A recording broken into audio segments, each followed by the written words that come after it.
Saludos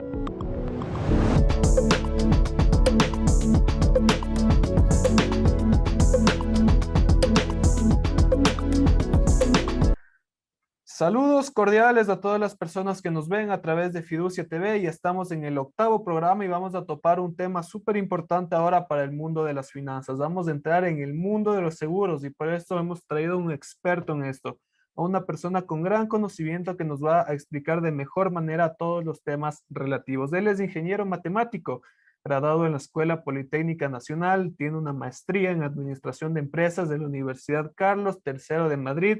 Además, cuenta con una maestría en gestión bancaria y mercados financieros en la Escuela Politécnica Nacional. Como experiencia laboral en Banco Pichincha, fue jefe de gestión y monitoreo de riesgos de personas y actualmente se desempeña en la labor en seguros equinoxial como director financiero y de proyectos. Es un gran placer para mí dar la bienvenida y presentar a Andrés Barriga. Bienvenido a Fiducia TV. Muchas gracias, Alberto. Primero, agradecer la invitación. Estoy realmente honrado de poder compartir ciertos conocimientos que se han ido generando a lo largo de estos años y también a las personas que nos puedan visualizar, darles un caluroso abrazo, deseándoles que la salud esté en cada uno de sus hogares y encantado de poder compartir y apoyar. Gracias a ti, Andrés, por aceptar esta invitación y es un gran placer tenerte con nosotros. Como ya lo dijimos, el tema principal de esta entrevista es del mundo de los seguros y vamos iría con la primera pregunta. Quiero preguntarte, ¿qué tipos de seguros existen, Andrés? Excelente. Para poder abarcar esta respuesta, esta pregunta, la voy a hacer un poquito más técnica. A veces nosotros confundimos los tipos de seguros con los tipos de productos que uno puede encontrar en el mercado. Entonces, hay dos maneras de separar los seguros. Hay unos que los separan según su naturaleza, que son aquellos que son seguros públicos y otros que son seguros privados. En los públicos tendríamos todo lo que es el seguro social, ¿no? El tema de los riesgos profesionales, riesgos laborales o cuentas individuales de jubilación, ¿sí? El seguro privado, que es el otro bloque grandote que tenemos en el país, son estos seguros que son contratados de manera voluntaria, ¿no? Los que sirven para cubrir ciertos riesgos y en el caso de que exista un siniestro, la empresa aseguradora puede indemnizar al cliente. Eso es en su función de su naturaleza. Adicionalmente, hay autores o normativas que lo suelen separar mejor en función de su materia asegurada. Es más fácil interpretarlo. Ahí tenemos tres tipos. Unos que se conocen como seguros generales, otros seguros de personas y seguros de fianzas, ¿sí? Voy un poco a explicar a profundidad qué se describen cada uno. En estos seguros generales son aquellos que amparan riesgos que afectan a bienes patrimoniales, tanto de personas naturales como personas jurídicas. Ahí puede estar asegurada una fábrica, por decirlo así, una maquinaria, ¿sí? El seguro de personas son aquellos que tienen por objeto asegurar a la persona natural, ¿sí? A la persona. Ahí puedes tener seguros de salud o de integridad física y variaciones de este estilo. Y por último, en otro muy bien diferenciado, vienen los seguros de fianzas. Aquí en los seguros de fianzas voy a tratar de particularizar. Aquí vamos a tener tres partes. Vamos a tener a alguien que es el beneficiario, alguien que es el acreedor, ¿sí? El deudor, vamos a llamarlo así, y un tercero que es el afianzador. Un poco para explicar esto a la audiencia, es cuando uno tiene, por ejemplo, el banco, ¿no es cierto? Uno tiene la persona que debe el crédito y acá está el garante. En el caso que la persona no cumpla su deuda, el garante entra a cubrir la deuda del banco. Entonces, más o menos esa estructura es la que se tiene en el negocio de fianzas, es un tema tripartito. Hay bastantes variaciones, puede haber varios afianzadores, puede haber varios beneficiarios y particularidades de estas. Sí, esto es en general los tipos de seguros que tenemos. Andrés, ¿qué debe tomar en cuenta una persona natural al momento de contratar un seguro y cuáles son los beneficios que estos traen a las personas? Excelente pregunta. ¿Qué beneficios debo contar con un seguro de vida? Sería, por ejemplo, la pregunta, ¿no es cierto? Y la otra sería, ¿qué tengo que tomar en cuenta yo como persona natural si quisiera contratar un seguro de vida? A ver, ¿qué debería yo tomar primero en cuenta? El seguro de vida, ¿qué beneficios me da? En el caso de un esto es importante, ¿no? A diferencia de otros seguros, en el seguro de vida, se busca, digamos, que la indemnización o que el siniestro es casi real que pase, por ejemplo, el fallecimiento del asegurado. A diferencia, por ejemplo, de un seguro vehicular, en donde hay un choque, que existe la probabilidad de que pase o no pase, vuelta en el otro, va a pasar, ¿sí? Entonces, ¿qué es lo que pasa? ¿Cuáles son los beneficios de un seguro de vida en palabras grandes? En el caso de que el miembro de la familia asegurada, ¿no es cierto?, fallezca, la familia recibe una indemnización de una suma asegurada que puede garantizar el movimiento económico de la familia hacia el futuro. Adicionalmente, cuando tú tienes un seguro de vida, también existe un concepto que se llama muerte económica. ¿Qué quiere decir esto? Tú puedes sufrir, perdón, un accidente y te puede causar una invalidez, sea total o permanente. Entonces, el seguro de vida ahí sirve para justamente tomar esa indemnización, esa suma asegurada a beneficio del asegurado y que él pueda seguir teniendo un estilo de vida, ¿no es cierto?, o cubrir esas necesidades porque ya no puede realizar su actividad económica. También existe otro beneficio que es en el caso de enfermedades terminales, ¿sí? Si el asegurado recibe un cuadro de una enfermedad terminal, el seguro de vida en algunas empresas te dan el 30% de anticipo de la prima asegurada. Y en el caso de que esta enfermedad terminal produzca el fallecimiento del asegurado, te devuelven el 70%, digamos, pendiente de tu seguro, ¿no? Algo también que se ha ido fortaleciendo en el tema del seguro de vida es que cuando tú cumples cierto plazo, por ejemplo, el seguro de 65, 75 años, y no se dio el fallecimiento, te devuelven eso más intereses. O sea, esto sirve para un concepto de retiro, ¿sí? Entonces, mira lo importante, ¿no? Entonces, ¿qué es lo que tú deberías buscar o tomar en cuenta desde un seguro? Yo te diría, si el primero, si estás casado, si eres una persona ya casada, yo te diría que sí necesitamos un seguro para que tu cónyuge tenga esa ventaja, esa seguridad en el momento de que ocurra un fallecimiento. ¿Qué te diría si tienes hijos pequeños? Si tienes hijos, ya debes buscar un seguro de vida, es necesario. Esto va a permitir que para el futuro tus hijos posean un capital que les permita tanto educación, tener un bienestar económico hacia el futuro. La otra te diría si trabajas como te decía, en el caso de que tú seas sostén de familia y genera una invalidez o un daño, debes tener un seguro de vida, ¿no? Y por último, le quisiera poner en el tema del retiro. Entonces, si tú estás buscando algo de retiro, como te decía, podría también servir el seguro de vida, ¿no? Y aquí podemos ir potencializando. ¿Qué beneficios uno tiene en un seguro vehicular, por ejemplo? Ya, entonces en un seguro vehicular, lo primero es los choques. Si tienes un choque, puede ser indemnizado. Si tienes un robo, y si durante ese choque o ese robo tienes daños parciales o pérdidas totales de tu auto, se indemniza tu vehículo. En el caso de que tengas un accidente o un choque, permite también cubrir a tus acompañantes o a la persona con la que chocaste, que se conoce como responsabilidad civil de terceros. Y hay un núcleo importantísimo en los beneficios de seguro, esto te he dicho, la parte estructural, pero hay un heredado chiquito que es la oferta de valor también que se complementa, digamos que es como, si podríamos decir, esto es la cereza dentro de un helado muy rico, es las asistencias.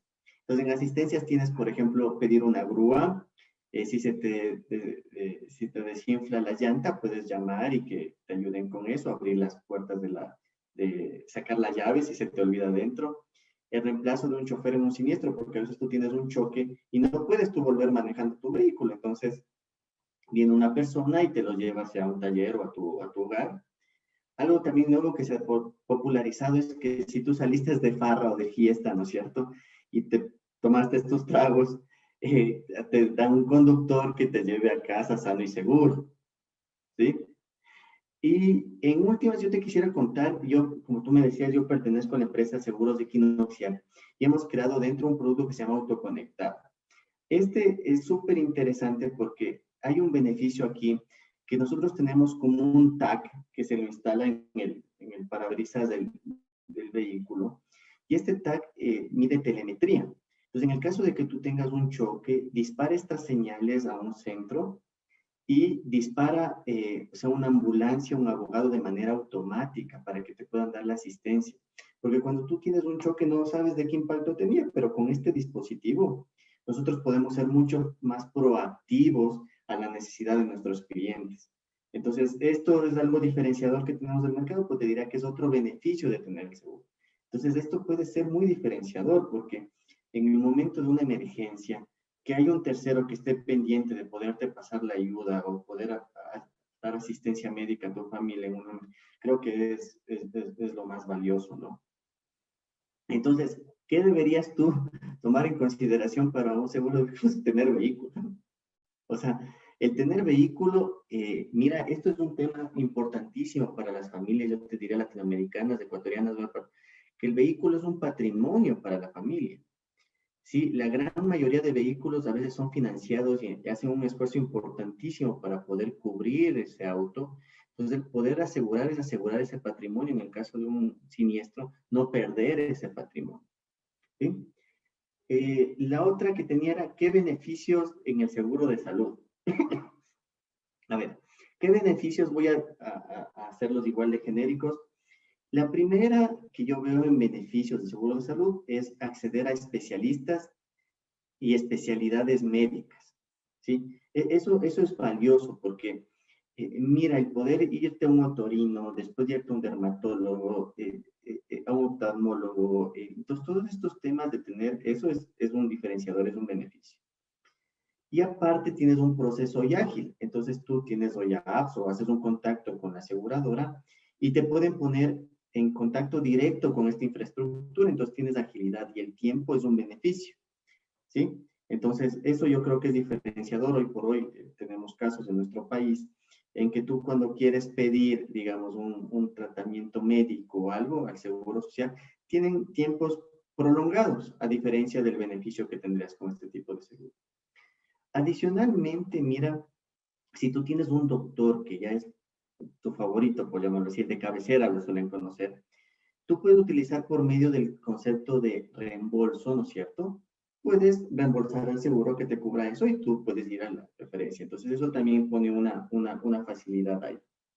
Algo nuevo que pasó en la llamada, y yo sí le veo como, le pasó en la pandemia, discúlpame, y fue un beneficio importantísimo del seguro, fue la telemedicina, que le conocen ahora, o videollamada. Entonces, todos estos tabús de que yo tengo que salir de casa para que me vea el médico, hay ciertas cosas que sí pueden hoy ser atendidas como lo estamos viendo nosotros. En otras condiciones, tal vez nos deberíamos haber estado juntos para esta entrevista, pero hoy estamos haciendo con total libertad y creo que estamos entendiéndonos de la mejor manera. Entonces, yo creo que ese es otro diferenciador y otro beneficio del seguro de salud. ¿Qué pasa si tú sales al extranjero o viajas? Entonces, si tú tienes ahí algún tema que necesite una cobertura médica o alguna asistencia, para eso también está el seguro. Entonces, es importantísimo considerar ese beneficio cuando tú sales y decir, oiga, ¿qué pasa si yo me enfermo en un tercer país que es costosísimo? ¿Sí? ¿Cómo me va a apoyar mi seguro? Adicionalmente, algo que como te estaba anclado la primera, que es la de especialización, también están los temas de salud mental. Entonces, hay el tema de psicología, todos estos temas que acompañan al individuo, ¿no? Hay seguros que también tienen ahí metido el tema del seguro dental, que es un tema fundamental. Y algo que yo complementaría todo este estuche de beneficios es la prevención, ¿sí? Mira qué importante. Cuando tú tienes un seguro, puedes lograr, en el caso de las mujercitas, hacerse un tema, por ejemplo, preventivo para cáncer de mama.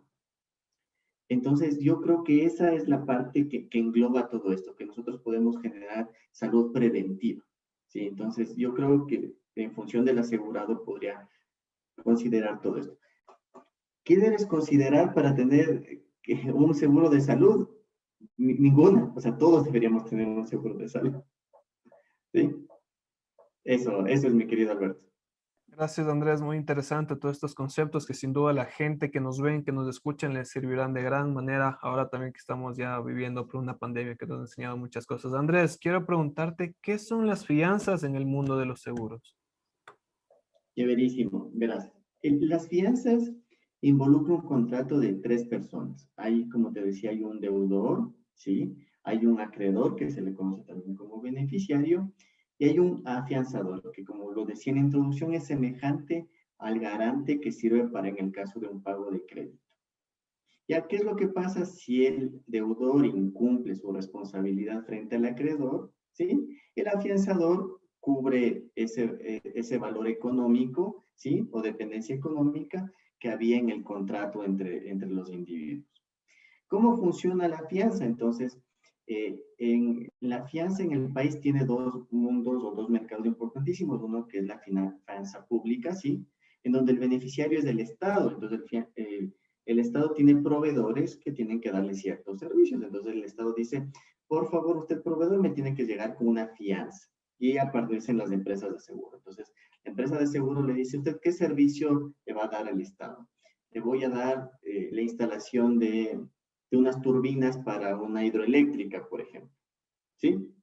Entonces, la empresa aseguradora hace un estudio del proyecto, hace un estudio financiero de la compañía, si tiene el capital adecuado, tiene la liquidez para soportar la compra de en este caso de lo que yo te decía, para poderla instalar, y en función de eso genera un valor de un cobro de prima. Dice, yo le voy a afianzar, pero este es el valor de la prima, el proveedor va hacia el Estado, este es mi compromiso y aparte este es mi empresa que me va a afianzar. Entonces, en el caso de que el deudor, ¿no es cierto? En el caso de que el cliente no cumpla hacia el Estado ejecuta esta fianza, la empresa aseguradora le devuelve su dinero invertido, ¿no es cierto? Entonces, mira, ahí comienzan a aparecer productos. Entonces, por ejemplo, está la fianza que es de buen uso de anticipo. Yo te di un anticipo y si lo usaste de buena manera. De fiel cumplimiento de contrato. Sí, hay una fianza para el fiel cumplimiento del contrato. También existe la parte privada. Es exactamente lo mismo. ¿Sí? Porque yo como parte privada digo, oye, me voy a construir un hotel. Voy a poner un ejemplo, un edificio. Yo tengo varios proveedores, entonces estos proveedores les pido que me vengan con una fianza. Porque en el caso que yo tenga un impacto y el proveedor no me cumpla, puedo utilizar rápidamente esa fianza para no generar desvíos en mis proyectos. Entonces, es un tema muy interesante en el mercado. Muy interesante también. Tú mencionabas también estos cosas inusuales que suelen pasar. Quiero preguntarte ahora del lado de las aseguradoras, ¿cómo se resguarda o respalda una aseguradora en el caso de un número inusual de siniestros, Andrés? Ya, esto lo voy a tratar de explicar muy sencillo. Cuando la aseguradora decide asegurarse, o sea, quiere reasegurar o asegurar ciertos riesgos que está asumiendo con una compañía de seguros llamada reaseguradora. Entonces, ¿qué es lo que yo hago, no es cierto? Entonces, yo voy a tomar ejemplo ahí, Alberto. Alberto, usted me dice, déme asegurando por favor mi casita. Vamos a suponer que una casa de $100,000. Y yo quiero tomar de ese riesgo como empresa aseguradora, quiero tomar el 40% y el 60% lo quiero traspasar a esta empresa que aseguras, a empresas aseguradoras que le vamos a llamar reasegurador, el otro 60%. Entonces, ¿qué pasaría en el caso de un siniestro? En el siniestro yo tengo que devolverle a mi cliente $100,000, de los cuales como yo tomé solo el 40% de ese riesgo, te devuelvo 40,000, el reasegurador me traspasa los 60 y para ti es full transparente, tú tienes los 100,000, ¿no es cierto? Entonces, ese juego de manejar adecuadamente el riesgo que yo puedo soportar y el que puedo trasladar a mi reasegurador, y dices que en este caso es proporcional, ¿no es cierto? Y el 60% de mi prima asegurada. Adicionalmente, hay otra manera de que se aseguran las empresas, que son los no proporcionales. Entre estos tienes, por ejemplo, contratos de tipo catastrófico. Mira lo que pasó en el terremoto del 16 de abril del 2016. Nosotros ahí tuvimos un terremoto de magnitud de 7.8. Entonces, ahí las empresas de seguros tienen un seguro no proporcional que se llama catastrófico. ¿Cómo funciona esto? Lo que tú le dices al asegurador, yo cubro siniestros hasta $3 millones, por ejemplo. ¿Sí? Todo lo que suba por ahí de siniestros lo cubre este seguro.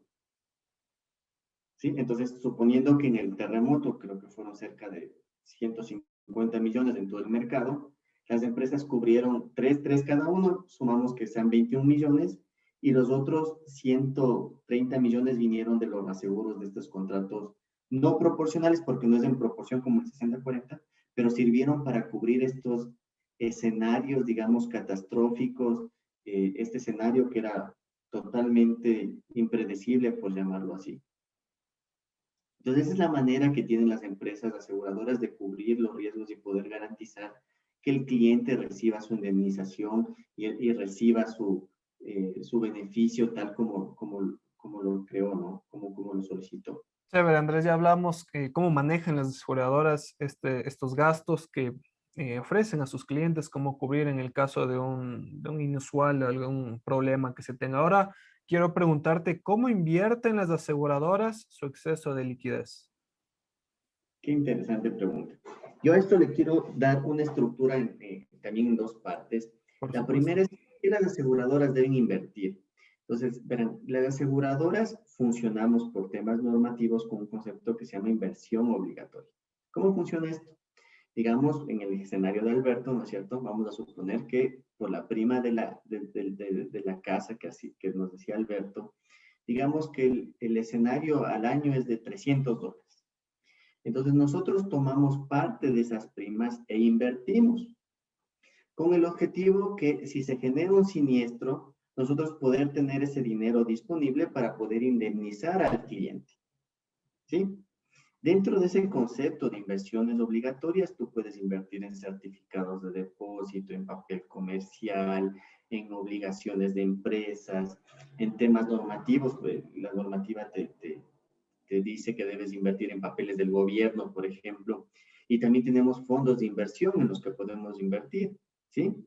Entonces, lo que nosotros hacemos es a base de un análisis de tres temas fundamentales que se priorizan en una empresa de seguro, que debe ser la liquidez, la seguridad y la rentabilidad. Entonces, primero yo veo un papel que sea sumamente líquido porque yo tengo que pasar esas primas al beneficiario de la indemnización. Es fundamental, es mi razón de ser el poder indemnizar. La segunda es la seguridad, que yo tenga seguridad de que eso que estoy invirtiendo no caiga en default, no quede en impago. Y por último, yo sigo la rentabilidad. Entonces, si yo tengo un papel, por decirte así, que sea líquido y otro que sea muy rentable, que tenga mucha tasa, yo me voy a ir por el líquido. Si tengo un papel seguro y algo que tenga mucha rentabilidad, me voy a ir por el papel seguro.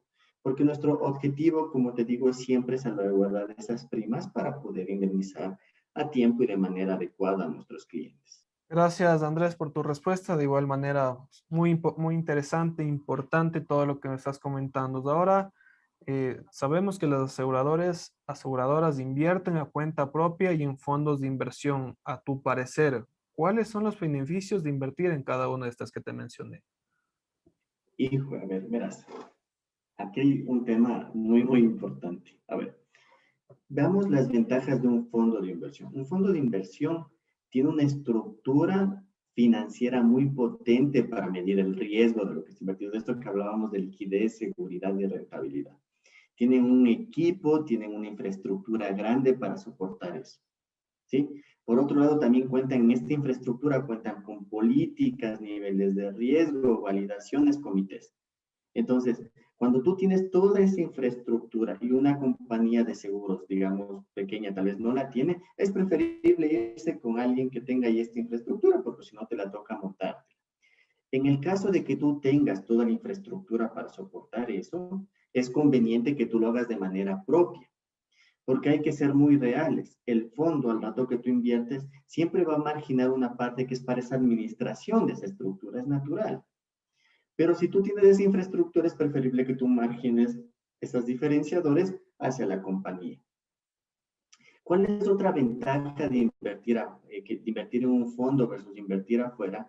A mí me gusta mucho comparar el tema del certificado de depósito de un banco. Tú puedes invertir en un banco y te dice, yo les voy a pagar el 7% al año. ¿Sí? Entonces tú terminas el año, te dan tu 7% y digamos que tú el siguiente periodo reinviertes ese mismo monto a 3 meses. Cuando tú ya haces un diferente plazo, te pagan menos tasa. Eso no pasa en un fondo. En un fondo, la ventaja que tú tienes es que cumples una vez el tiempo estimado y así te quedes 5 días, te quedes 10 días. La tasa siempre va a ser sobre la tasa originalmente que genera el fondo. Entonces, eso es un diferenciador fundamental en el concepto de liquidez que yo te decía para una empresa aseguradora. Porque yo me ingreso mis recursos en un fondo de 60 días, pasan los 60 días y yo tengo disponible y siguen rentando una tasa si yo le saque en el día 61, en el día 62, en el día 90, en el día 120, no importa. Se mantuvo la tasa. Si yo haría esto en un banco, debería cerrar, abrir por 30 días, menor tasa por otros 30. Entonces, yo diría que inclusive el tema operacional es mucho mejor en ese escenario. ¿Sí? Entonces, eso es valioso.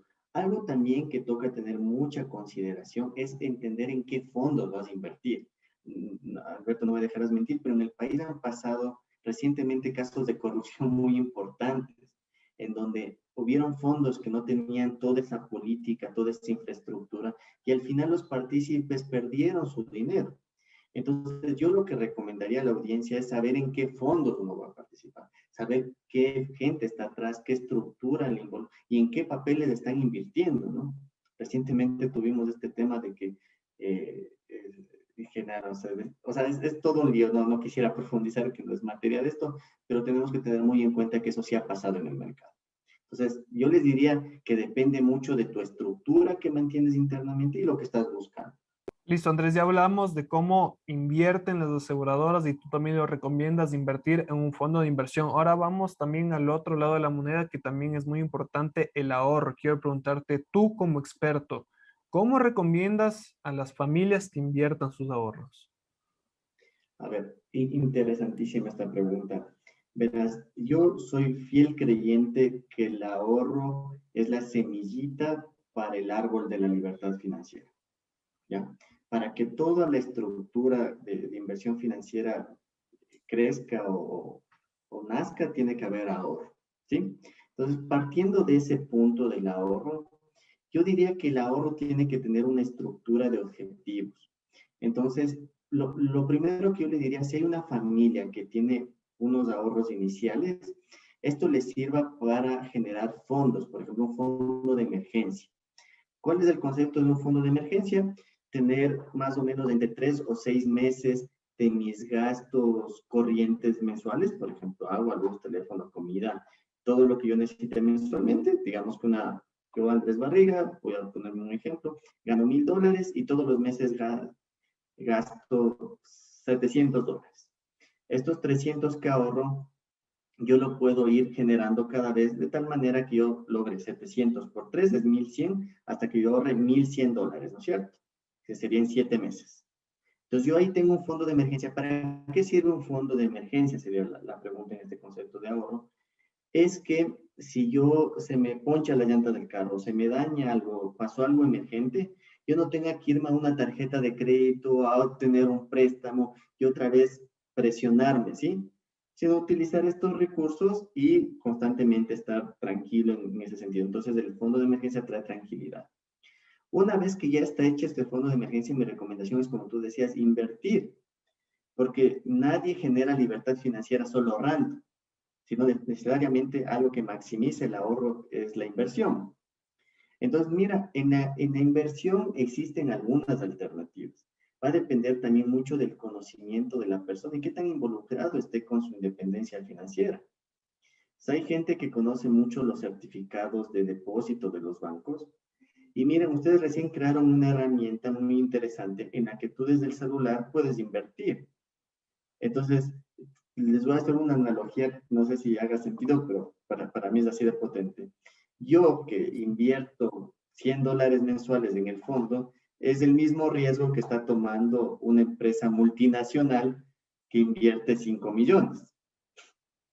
Entonces, mira cómo el conocimiento y este tipo de herramientas digitales permiten que las personas puedan tener unas mejores ventajas de inversión con expertos que estén atrás, ¿sí? Y con el mismo riesgo. Porque la empresa que tiene este capital e invierte 5 millones sabrá qué riesgo se está metiendo, pero tal vez la persona que está invirtiendo 100 está aprendiendo de este tema. Entonces yo creo que esas son las alternativas. En función de lo que se vaya analizando, Y como les decía en el otro, si uno ya está tan metido en este tema, capaz que puede dar un paso y hacer fondos de inversiones y también invertir directamente en las empresas para marginarse un poco más de rendimiento. Hay gente que incluso ya tiene dentro de su portafolio, estamos hablando de portafolios personales, ¿no? No nada de empresas aseguradoras. En portafolios personales tienen una partecita de su portafolio para inversiones de alto riesgo, en donde la rentabilidad es altísima, pero claro, es una parte pequeñita que les permite jugar con este tipo de cosas, ¿no? Chévere. Andrés, esto ha sido todo por hoy. Te agradezco mucho estos minutos que te has dado para estar aquí en Fiducia TV. Te mando de nuevo un agradecimiento y quiero que te Con dejes con todo tus gusto. palabras finales de despedida, que invites a las personas a ver Fiducia TV y conmigo nos vemos en una próxima ocasión. Eh, Queridos amigos, les doy un fuerte abrazo. Como inicié mi conferencia, les deseo mucha salud en cada uno de sus hogares y familias. Les invito a seguir a Fiducia TV. Habrán muchos temas mucho más entretenidos, divertidos en este asunto. Y cuenten siempre conmigo en lo que yo les pueda apoyar. Si tienen alguna pregunta, lo pueden dejar a Fiducia y trataremos de responderles. Un fuerte abrazo. Que tengan un excelente día. Andrés Barriga, en el mundo de los seguros, nos acompañó hoy en este programa de Fiducia TV. No se olviden de seguirnos en todas nuestras redes sociales para que no se pierdan ese ni ningún contenido financiero que estamos sacando en Facebook, Instagram, Twitter, LinkedIn y YouTube, como el fondo es la forma, Fiducia SA, Fiducia TV. Nos vemos de una próxima ocasión y Andrés Barriga, un gusto poder compartir contigo. Hasta la próxima.